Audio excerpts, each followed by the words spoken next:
Hello everyone and welcome to another episode of Mission Maker's Vlog. Today we're going to be talking about objective types. Now, considering ARMA is a vast and expansive sandbox for military simulation, you'd think that there would be more variety in objective types. But that isn't always the case, as the easiest and simplest type of objectives are advanced and secure, which involve simply attacking an area, killing all the enemies, and then holding it for yourself. And while there are many ways to do this very broad objective type, it is a good idea to think about how you can mix things up a bit. So I'm going to talk about a few ideas that I've thought of in terms of different types of objectives that could provide some variety or maybe inspire some ideas for your future missions. HVT capture is one objective type that involves a lot of diligence and discipline within a group in order to both capture someone alive and be able to raid a compound in a time-sensitive scenario where they might escape. Time-sensitive objectives like this HVT mission and a few others I'll go into later are the best types of missions to put players in stressful scenarios where they risk both losing for reasons other than dying. Defining your failure states is very important in missions, so think about that when going through these objective types as well. HVT elimination is another objective type, which can also be time sensitive and involve a lot of strategy in terms of blocking off pathways in which someone could escape. Obviously, HVT elimination only requires you to kill the person, and it's also a good idea to remind players that once they've completed their objective that they no longer have to stay in the field and that they are recommended to fall back now that they have completed their task, unless they are given another task following that, such as clear an area or secure an advance.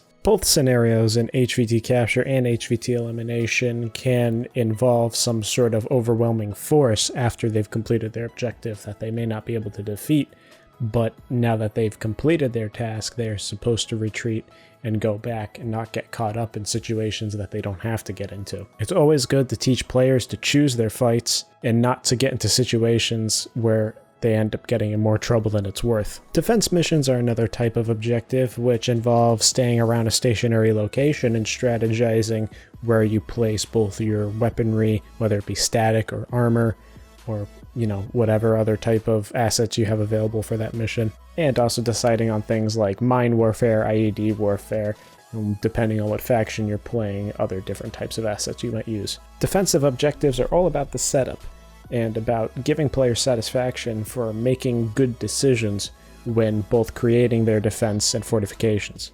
Intel grab is another type of objective that involves going into a compound and grabbing as much pieces of intel as you can find in an allotted time. This is another time-sensitive objective that requires people to search things thoroughly, like furniture, shelves, and has a bit of tension as people are trying to find important items, whether it be cell phones or whatever you decide to put in the actual inventory of items as well. This can also be tied in to make a objective after the intel grab that you need to capture as many pieces of intel as you can in order to find out what your actual objective is.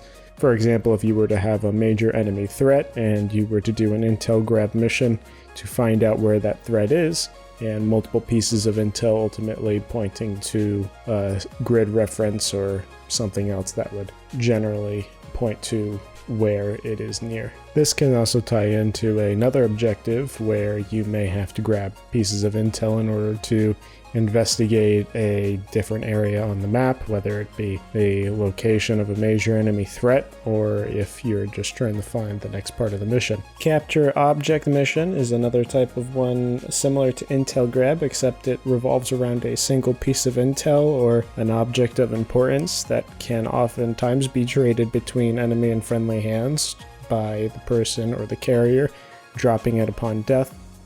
Sort of a capture the flag game mode against AI, which involves multiple ambushes back and forth, oftentimes bringing the object of importance, whether it be in the player's inventory or a wearable item, back and forth between the enemy and the friendlies. HVT escort is a mission that involves taking a sole individual or multiple individuals from point A to point B and surviving along the way. Again, the escort being completed in an allotted amount of time would be preferable, as it would provide some tension and give people. Making this a time-based objective, again, would allow for more tension and stressful situations where people have to make split-second decisions, and keep them from getting dragged into situations that end up taking a lot longer than they should. Rewarding the players for staying focused on their main objective and not getting distracted by having to clear every single town that they pass by is really important in order to keep mission flow. So remember to both punish and reward your players accordingly. Rescue operation is similar to HVT capture and escort a bit, more like a hybrid, but involves the investigation as well of trying to pinpoint the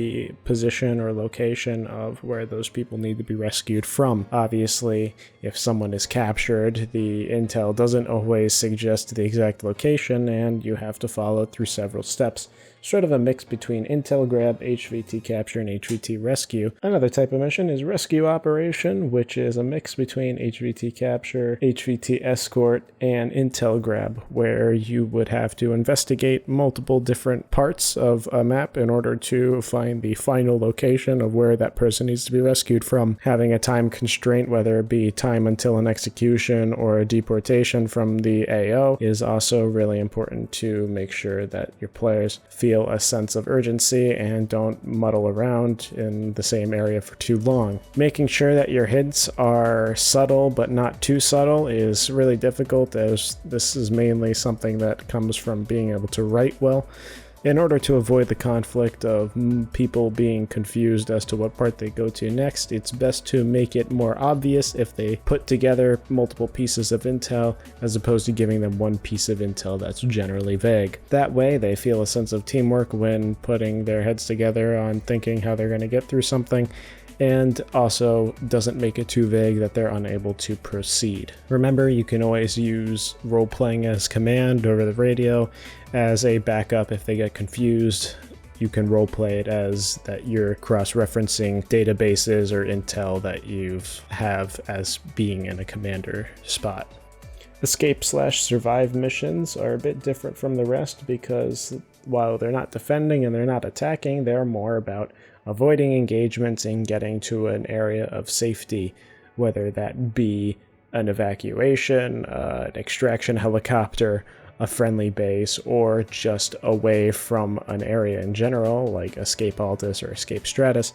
These types of missions involve lots of strategically choosing your own battles and being able to stay out of trouble when possible. This mission especially is one that is akin to the definition of overwhelming force.